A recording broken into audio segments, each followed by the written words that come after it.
আসসালামু আলাইকুম ওয়া রাহমাতুল্লাহি ওয়া বারাকাতুহু। আমি এইচ.এম. মুস্তাফিজুর রহমান, পল্লী চিকিৎসক। প্রিয় দর্শক, অধিকাংশ মানুষ যখন কোনো রোগে আক্রান্ত হয়, তখন একজন পল্লী চিকিৎসকের নিকট থেকেই তার রোগের প্রাথমিক চিকিৎসা করায় থাকে। যেহেতু আমি একজন পল্লী চিকিৎসক, তাই মানুষ বিভিন্ন ধরনের রোগ নিয়ে আমার নিকটে আসে। বর্তমান সময়ে অধিকাংশ বিবাহিত পুরুষ যে সমস্যাটি নিয়ে আমার নিকটে আসে সেটি হচ্ছে প্রিমেচুর ইজাকুলেশন বা দ্রুত বীর্যপাত। আল্লাহর অশেষ মেহেরবানিতে তারা আমার নিকট থেকে এই প্রিমেচুর ইজাকুলেশন বা দ্রুত বীর্যপাতের চিকিৎসা নিয়ে তারা এখন সুস্থ জীবনযাপন করছে।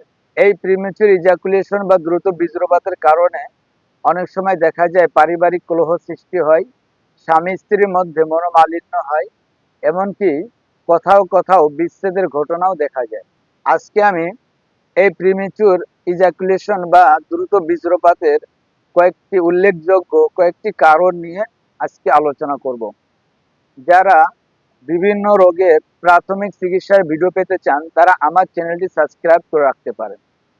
চলুন তাহলে আমরা জেনে নিই কি কি কারণে এই প্রিমেচুর ইজাকুলেশন বা দ্রুত বীর্যপাত হতে পারে। আশা করি ভিডিওটি শেষ পর্যন্ত দেখবেন। এই প্রিমেচুর ইজাকুলেশন একটি স্বাভাবিক একটি বিষয়। এটি বিভিন্ন কারণে হতে পারে। প্রথমত যে কারণে এটি হতে পারে সেটি হচ্ছে শারীরিক অসুস্থতা। বিভিন্ন রোগে আক্রান্ত রোগীর এই সমস্যাটা হতে পারে। বিশেষ করে যারা ডায়াবেটিস রোগে আক্রান্ত আছে তাদের এই সমস্যাটা বেশি হয়। যারা যৌবন হস্তমৈথুন করেছে তাদের এই সমস্যাটা হতে পারে।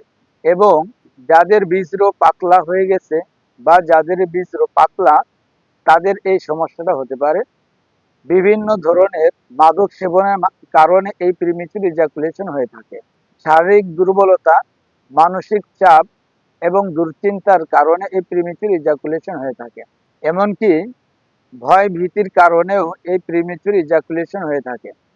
বর্তমান সময়ে অধিকাংশ বিবাহিত পুরুষ এটি মনে করে যে আসলে আমার পার্টনারকে বা আমার স্ত্রীকে প্রশান্তি দান করতে পারবো কিনা বা তাকে খুশি করতে পারবো কিনা, এই ভয়ে অনেক সময় দেখা যায় তাদের এই প্রিমেচুর ইজাকুলেশন বা দ্রুত বীর্যপাত হয়ে যায়। এবং দীর্ঘদিন সহবাস থেকে দূরে থাকলে এই প্রিমেচুর ইজাকুলেশন হয়। এই প্রিমেচুর ইজাকুলেশন সমস্যাটি চিকিৎসার মাধ্যমে ভালো হয়ে যায়। এটি দুইভাবে চিকিৎসা করা যেতে পারে, একটি প্রাকৃতিক ভেষজ দিয়ে, অপরটি ওষুধের মাধ্যমে।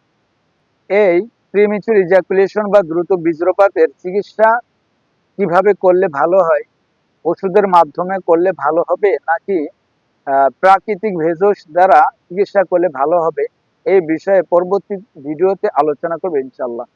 যারা এতক্ষণ আমাকে দেখলেন বা আমার ভিডিওটি দেখলেন তাদের অসংখ্য ধন্যবাদ।